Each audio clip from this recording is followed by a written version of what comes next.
Hey, it's Andy, and I'm here in the worship center. And man, I can't tell you how much I'm looking forward to being back in this place, worshiping together as a church family. It has been some long weeks, and it's been different preaching to a computer monitor. It's been different having to have Daryl lead worship from his home and not having everybody there singing together and praising God in the same room. And the president, it looks like he either has, I'm trying to find the news articles, but it looks like he's insisting that houses of worship are essential and that he wants to pressure the governors, or he has pressured the governors to open houses of worship back up. And with all of that going on, and even here in Michigan, we've been allowed to, with certain numbers, be able to come together. But I've had people ask, when are we going to open? Are we going to open right away? Are we going to open now? And I want to answer that question for you and help you kind of understand where we're coming from. The elders met on Wednesday evening by way of Zoom call, which I'm sure many of you are familiar with by now during this pandemic, having meetings in that way, and we have as well. But I want to say a couple of things. First of all, we've never stopped meeting. I stole that line from another preacher, but that's a fact. We've never stopped meeting together. We've never stopped worshiping. And so I hope, regardless of what's happening in these next few weeks, you'll continue to worship with us online. You'll continue to worship with us and engage with us virtually, if not in person. So don't think for a second that we've stopped worshiping. If the government had said, you cannot worship God, I'd have a big problem with that, but that's not what the situation was. So we've been worshiping. Secondly, I don't have a date for you. I'm sorry. I don't have a date to say, yes, Sunday, because he's lifted it, here we go. That's not the case for Kalkaska Church of Christ. I don't have a date for you for two reasons. Number one, with some of the restrictions being lifted this weekend, we want to see what happens next week. With families getting together and people going to restaurants and those kinds of things, I want to see what the result is going to be from people coming together in larger groups. If we have a spike in cases, we're not going to get together that soon. If we have a spike in cases in our community, we have to look at those gatherings and think that's going to happen here, and I don't want that to be the case. So we're waiting to see what happens after this weekend. If nothing happens as far as cases spiking or whatever, that will definitely move our date up in our minds. But again, I don't have a specific date in mind for you yet. The second reason that we don't have a second date in mind is that we have a checklist that we're working through to make sure that we create a safe environment for us to come back. And it's going to involve people leading certain areas of ministry. It's going to involve us making sure that we have the proper equipment in place and situations so that when people come in, we can continue to meet in a safe way with social distancing and all that kind of stuff, and making sure the place is clean so that we don't have to worry as we come together about somebody having the virus or bringing the virus or exposing everybody to it and people getting sick. We just don't want that to be the case. So that's why we don't have a second or a date for you. That's the second reason. We're still waiting for those supplies to come in, and we're also waiting to get those teams set up so that we're ready when that time comes.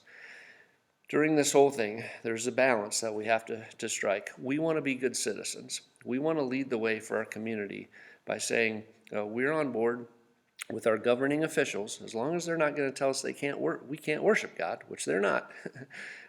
We want to make sure that we're helping flatten the curve. We're helping, not causing the numbers to rise for this coronavirus. We want to make sure we're doing our part in being responsible.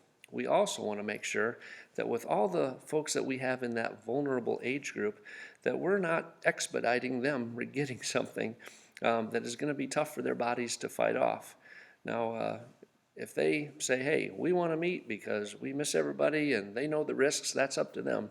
But we want to make sure that we're creating a safe environment as we can for people. We also have to look at the way that we would come back. The way that we would come back as it is right now is we're going to ask you to wear masks, and we're going to unapologetically ask you to wear masks. When people sing, they spit. And if you want to know about people talking and spitting, just sit in the front row some Sunday, because I just let it fly.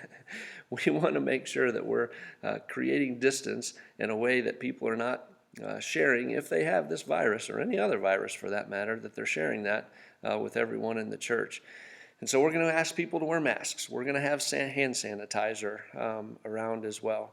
We're going to have communion set out in prepackaged communion so that you take just yours and that you don't, fumble through a bunch of stuff and again, just passing germs around.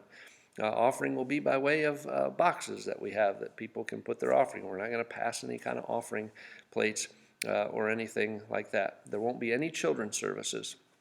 We're right now planning on 2 services. We'll probably have some kind of online sign up so that we can put the number of people that can come that we have chairs for. We'll set up the worship center so that people can be a safe distance away from each other so that when we do get in here, we're still maintaining that safe space.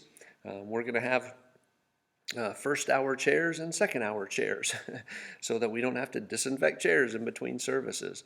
But we want to make sure we have a team in place to wipe things down before, during, and after services.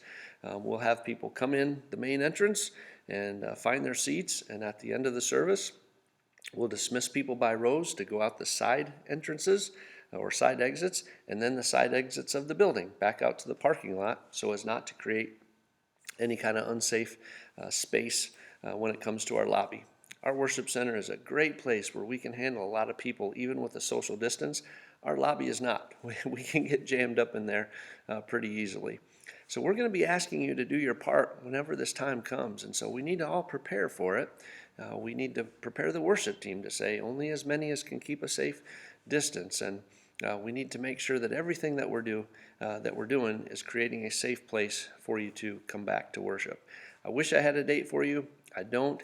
Again, we'll keep watching the CDC, and we'll keep watching the official numbers and whether or not things are maintaining and stabilized. Great. We can start getting back together and figuring out when that date will be and how we can do it in a safe way. We just need you to work with us. If when we start meeting together you're not feeling well or somebody in your family's not, please stay home. We'll continue to put it on Facebook Live and YouTube. We've been doing that for months before the virus came and spread through our community. So that will continue. If you are in a more vulnerable age group that this could be a tough thing for you, maybe consider not coming. My heart goes out to the 8 to 10 families we have that have no way of watching or streaming live on Sunday. But with the new guidelines, maybe if you know one of those families, you can have them over to watch with your family.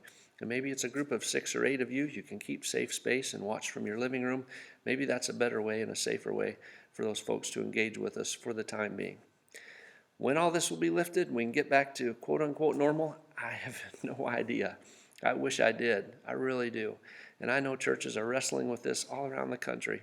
And some of them are like, hey, we have the right to worship. We're going to worship. I understand that. But we also we have a responsibility to keep people safe. We have a responsibility to make sure that we have an environment where people can come and worship freely and not have to be concerned about their safety and their well-being as far as health goes and that kind of stuff. So we need to make sure that we're doing our part for that. I know some other churches are opening that have some smaller numbers. We have 400 people on a weekend that we're going to try to get in and out in a safe way, and we're going to do our best so that we can do that again when the time comes. We'll give you more information, but again, this weekend and next week are going to be huge in giving us an indicator as to how close we might be to being able to meet again. I hope that helps. I'm sorry it's not a definite answer for you, but I love you guys. I'm praying for you. Keep tuning in on Sunday mornings to worship with us. I've been somewhat enjoyed that because it's been kind of fun to see people from different parts of the country and even the world tune into the different things that we're offering. That's been pretty cool. But I know I'm like you. I'm looking forward to getting back together. I'm looking forward to hugs and handshakes. And I'm the worst. I'm probably, when this all comes back, I'm going to have to start backstage, come out, preach, and get them away because not shaking your hand and giving you a hug is just foreign to me. It's just difficult for me to do. So we'll work through that together. But again, we love you guys, and we're doing all we can to make sure that we create and have a safe space for us to come back together when the time comes. If you have any questions, you can email me at andy@kccwired.com. Again, I love you. Have an awesome day.